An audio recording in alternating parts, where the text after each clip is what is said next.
ان کو نظریاتی طور پر، عملی طور پر یاد کرائے جائیں گے اور اس کے اوپر ان کو کاربند کیا جائے گا تو یہ ان کی گھٹی میں بات بیٹھ جائے گا. شروع سے ہی ان کی یہ بات ان کے دماغ کے اندر پکی ہو جائے گی. اب اس میں یہ فائدہ ہوگا کہ دین کے ضروری مسائل اس نے سمجھے ہوئے ہیں، پڑھے ہوئے ہیں، یاد ہیں، اس کے اوپر عمل ہے. اب جہاں کہیں بھی کوئی معاملہ دین کے خلاف ہوگا، نظریے کے خلاف ہوگا، ایمان کے خلاف ہوگا تو وہ نوٹس لے گا اور وہ سمجھے گا کہ یہ غلط ہے، کم از کم یہ ہے، اور کچھ نہ کر سکا تو اس سے بچ جائے گا. کیونکہ شریعت کا پہلا حکم تو یہ ہے کہ نیکی کا حکم دو، نیکی کو آگے پہنچاؤ اور برائی سے روکو. اب اگر یہ روک نہ سکا تو کم از کم یہ درجہ تو ہے کہ خود اس سے رک جائے گا. اس لیے ارشاد فرمایا کہ یہ والدین کے اوپر فرض ہے، جس طرح کہ ان کو کھانا پینا اور باقی لوازمات جو ہے وہ اپنے اوپر لازم سمجھتے ہیں، تو یہ تربیت کے اعتبار سے ان کے اوپر لازم ہے کہ اس کا اچھا نام رکھیں اور اس کو قرآن کی اور دین کی تعلیم دیں. فقہاء نے جو دین کے ضروری مسائل ارشاد فرمایا ہے ان کو وہ ضرور ان کو بتائے. اس کے اندر 1 سال لگ جائے، 2 سال لگ جائیں، 3 سال لگ جائیں. اس کے بعد اب پھر معاشرے میں وہ جس طرف بھی جائے گا اس کا دین مضبوط ہو. اب میں اس کی آپ کو ایک مثال عرض کرتا ہوں. وہ لوگ کہ جن کی تربیت دینی ہے بچپن کے اعتبار سے، جب وہ بڑے ہوتے ہیں تو کاروبار ہوتے ہیں، ملازمتیں ہوتی ہیں، بہت زیادہ معاملات ہوتے ہیں، وہ نکل جاتے ہیں ملک میں، مختلف حصوں میں چلے جاتے ہیں، بسا اوقات ملک سے باہر بھی چلے جاتے ہیں. بہت عرصے کے بعد یہ بندہ جب واپس آتا ہے تو اپنے نظریے کے اوپر قائم ہوتا ہے اور پھر خود بیان کرتا ہے کہ فلاں مقام پہ ایسے ہوا، میں نے کہا یہ غلط ہو رہا ہے، فلاں مقام پہ ایسے ہوا، میں نے کہا یہ غلط ہو رہا ہے، میں نے اس کو قبول نہیں کیا. تو وہ واپس آتا ہے تو وہ صحیح سالم اپنے نظریے اور ایمان کے ساتھ ہوتا ہے. تو اب جو موجودہ صورتحال ہے ہماری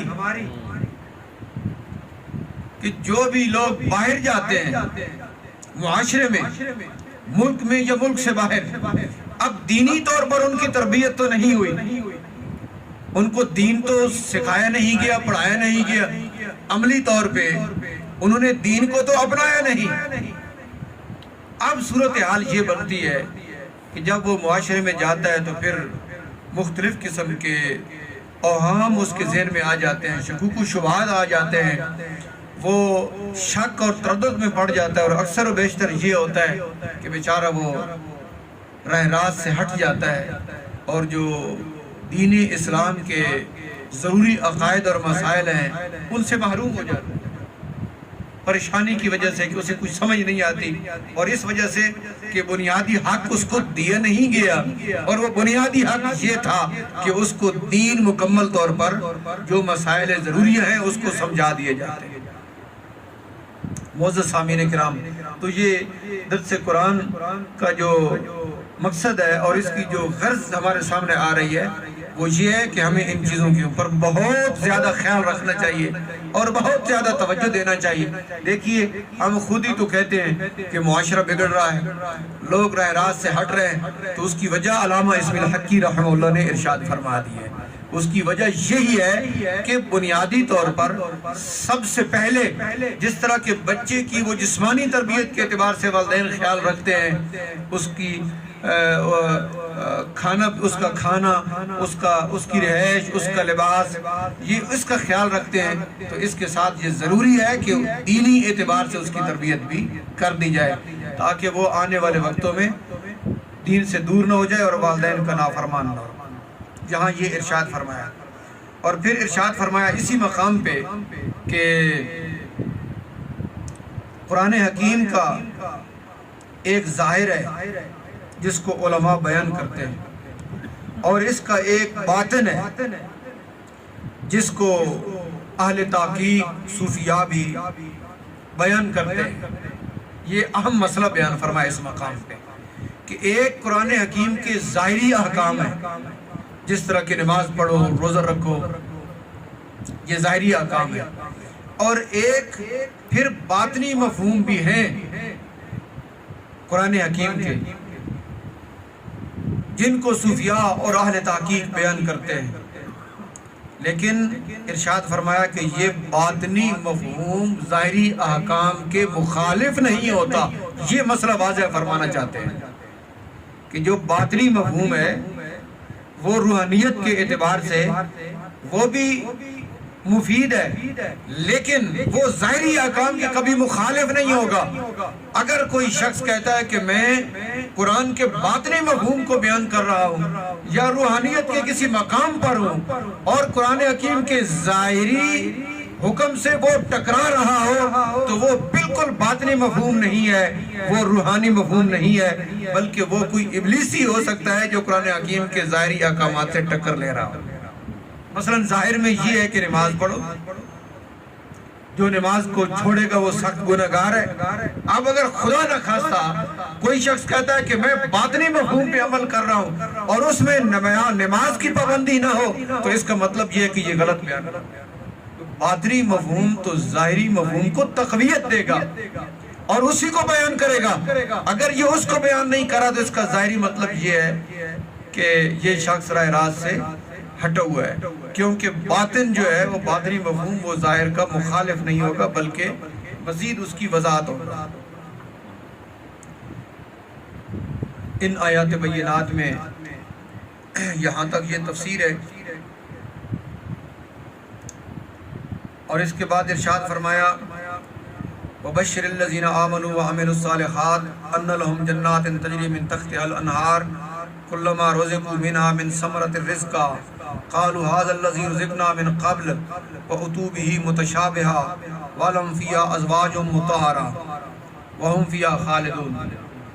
ارشاد فرمایا خالق کائنات جل شانہ نے کہ ایمان والوں کو بشارت دے دو، جو ایمان والے ہیں ان کو خوشخبری دے دو، اور وہ جنہوں نے اچھے عمل کیے ہیں ان کو خوشخبری دے دو کہ ان کے لیے جنتیں ہیں جس کے نیچے نہریں بہہ رہی ہیں، اور جب بھی جنت میں ان کو کوئی رزق دیا جائے گا اور پھل دیے جائیں گے تو وہ کہیں گے کہ یہ تو وہی ہے جو ہمیں پہلے بھی دنیا میں دیا گیا تھا، یعنی شکل ملتی جلتی ہوگی۔ جو ان کو کھانے دیے جائیں گے، پھل دیے جائیں گے، ان کی شکل ملتی جلتی ہوگی، اور وہ کہیں گے کہ بالکل یہ تو آپس میں ملتے جلتے ہیں، اور ان کے لیے وہاں پہ پاکیزہ بیویاں ہوں گی اور اس میں وہ ہمیشہ رہیں گے۔ اب اس کی تفسیر بہت زیادہ ہے، میں مختصر طور پہ یہاں پہ عرض کرتا ہوں کہ خالق کائنات جل شانہ ارشاد فرمایا کہ ایمان والوں کو اور اچھے عمل والوں کو خوشخبری سنا دیجیے۔ اس مقام پہ علامہ اسماعیل حقی رحمہ اللہ تعالیٰ نے ارشاد فرمایا کہ یہ بشارت کے مستحق کون ہے؟ ایمان والے اور اچھے عمل والے، یہ بشارت کے مستحق کون ہے؟ ایمان والے اور اچھے عمل والے۔ اب ارشاد فرمایا کہ ایمان بنیاد ہے اور جو اچھا عمل ہے یہ اس کے اوپر پھر ایک عمارت ہے۔ کیوں کہ ایمان کے بغیر عمل جو ہے اس کا کوئی وجود نہیں، جس طرح کے بنیاد کے بغیر جو کوئی تعمیر ہو تو اس کا کوئی وجود نہیں ہوتا، اس میں کمزوری ہوتی ہے۔ تو ارشاد فرمایا کہ دو چیزیں ہیں، ایمان بنیاد ہے اور جو اچھا عمل ہے یہ اس کے اوپر پھر ایک تعمیر ہے، اس کے اوپر ایک مکان جس طرح بن رہا ہو یہ اس طرح ہے۔ تو ایمان بنیاد ہے اور عمل جو ہے یہ اس کے اوپر ایک عمارت ہے۔ اب ارشاد فرمایا بنیاد ہو اور اس کے اوپر کوئی تعمیر نہ ہو تو اس کا کیا فائدہ؟ کہ بنیاد رکھ دی جائے اور اوپر تعمیر نہ ہو تو کیا فائدہ؟ اور اگر تعمیر ہو اس کے نیچے بنیاد نہ ہو تو اس کے اوپر بھی کوئی اعتماد نہیں۔ تو علامہ اسماعیل حقی رحمہ اللہ تعالی ارشاد فرماتے ہیں کہ ایمان اور عمل صالح یہ دونوں مطلوب ہیں اور ان کے لیے خوشخبری ہے، جو اس آیت کریمہ میں اللہ پاک جل شانہ نے ارشاد فرمایا، کیونکہ کہ جب اچھے عمل کریں گے تو یہ ثمرات ہیں ایمان کے۔ اور یہاں پر ایک لفظ ارشاد فرمایا کہ جنت کو طلب کرنا عمل کے بغیر یہ بے وقوف لوگوں کی صورتحال ہے۔ یہ بے وقوف لوگ ہیں جو کہتے ہیں کہ ہمیں عمل کی ضرورت نہیں ہے، یہ بے وقوف لوگ ہیں۔